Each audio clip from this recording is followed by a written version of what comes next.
अस्सलामु अलैकुम वरहमतुल्लाहि वबरकातुहू। कैसे हैं आप लोग? उम्मीद करती हूँ आप लोग खैरियत से होंगे। आज हम पढ़ाएंगे ख़वातीन का दीनी मुअल्लिम में से सबक नंबर 7।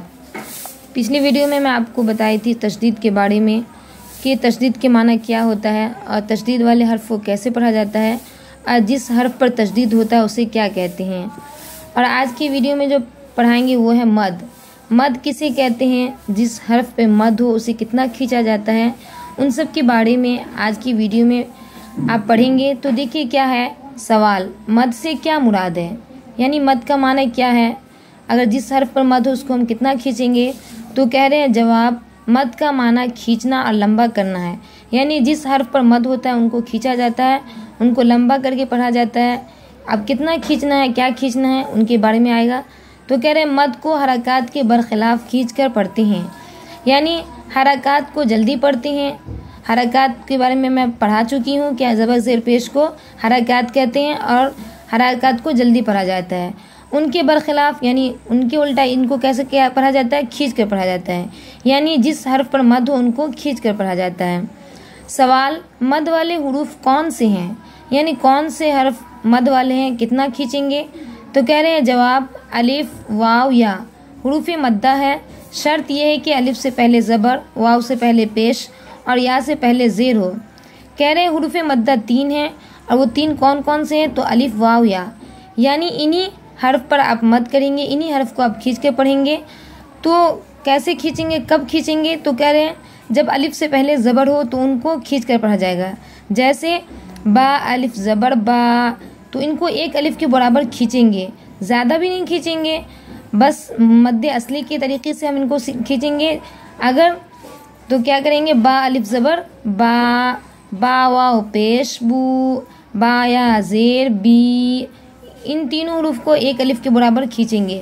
तो देखिए ये जब अलिफ से पहले बा लग गया तो ये क्या हो गया, हुरूफ मद्दा। हुरूफ मद्दा क्योंकि ये अलिफ जो है ये हुरूफ मद्दा में से, इसलिए इसको खींचना पड़ेगा। इसी तरह बा वाव पेश बू, तो वाव से पहले बा है और ये वाव है, वाव किसको कैसे कहते हैं, तो वाव है जो हुरूफ मद्दा है, तो इनको भी हम खींच के पढ़ेंगे। इसी तरह बा या ज़ेर बी, इनके शुरू में बा लगा दिया गया और ये या जो है हुरूफ मद्दा में से, इसलिए इसको खींच के पढ़ा जाएगा।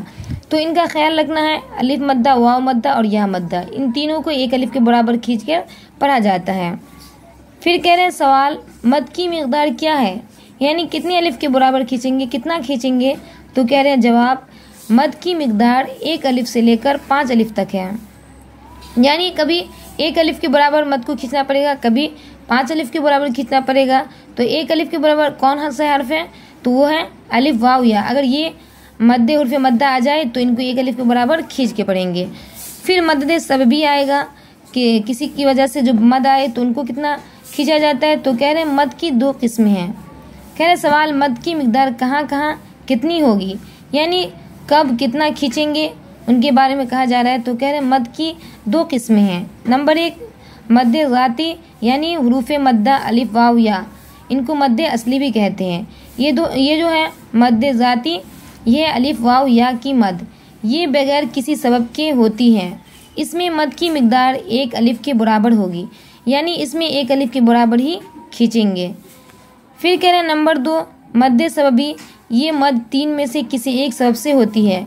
यानी ये जो 3 सबब की वजह से, अगर कभी हमज़ा आ जाएगा, कभी सुकून या कभी तशदीद, तो इस वजह से इन तमाम हुरूफ को खींचा जाएगा। यानी किसी वजह से मद आए तो इन सब की वजह से अगर मद आया तो इनको क्या करना है, खींच कर पढ़ना है।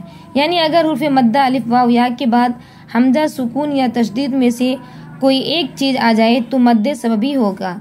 जैसे देखिए, जैसे यहाँ पे दिया गया है ये मद्दे सबबी है, तो इसको हम कैसे खींचेंगे। तो देखिए इनके बारे में भी दिया गया है कि मद्दे सबबी कैसे हम खींचा जाता है। तो इनको तो मद्दे असली को हम 1 अलिफ के बराबर खींचेंगे, लेकिन मद्दे सबबी को कह रहे हैं कि अलिफ से 5 अलिफ तक है, यानी इनको 5 अलिफ तक के बराबर खींचना है। तो देखिए हम इनको खींच के कैसे पढ़ेंगे। तो कह रहे हैं अलिफ के बाद हमजा, देखिए इसमें जो अलिफ के बाद हमजा है ये मद्दे सबबी है, इसलिए इनको हम खींच के पढ़ेंगे। जैसे जा, इसी तरह है वलज़ालीन, तो इसको हम खींच के पढ़ेंगे। इसी तरह यहाँ पर देखिए क्या है, हा मीम। इसमें मीम में या के बाद सुकून है, इसलिए इनको खींच के पढ़ा जाएगा। इसमें मद की मिकदार 3 अलिफ से 5 अलिफ तक है, यानी 3 अलिफ से लेकर 5 अलिफ तक है, इतना आपको खींचना है। फिर कह रहे सवाल, मद की मिकदार का अंदाज़ा किस तरह किया जाएगा? तो कह रहे जवाब, हाथ की उंगली दरमियानी चाल से एक मरतबा खोलना बंद करना एक अल्फी मद कहलाता है।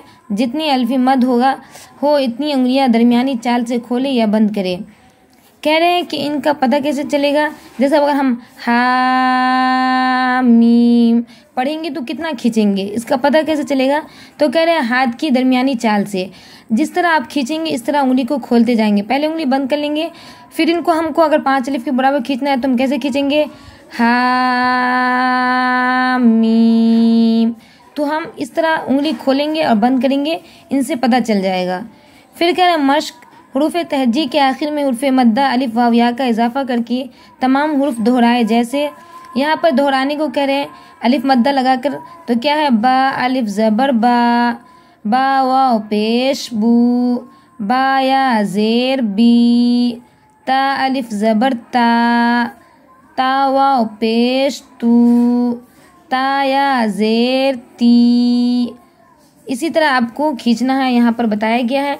तो इस तरीके से मद के बारे में है कि आप मद को कितना खींचेंगे, कब खींचेंगे, और मद्दे सबबी किसे कहते हैं, मद्दे ज़ाती किसे कहते हैं? तो मद्दे ज़ाती कहते हैं अलिफ वाव या को, यानी हुरूफ मद्दा को। मद्दे सबबी कहते हैं किसी दूसरे की वजह से आया हो, जैसे हमज़ा हो, सुकून हो और तशदीद हो। अगर ये सब आ जाए तो फिर इनको खींच कर पढ़ेंगे। और खींचना कैसे है, उनका अंदाज़ा कैसे किया जाएगा? तो उंगली के ज़रिए आप पता कर सकती हैं।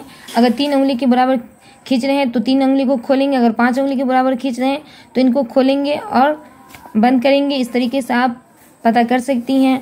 तो आज के लिए बस इतना ही, फिर मिलते हैं अगले सबक में। तब तक के लिए अपना ख्याल रखिएगा और दुआ में याद रखिएगा। अल्लाह हाफिज़।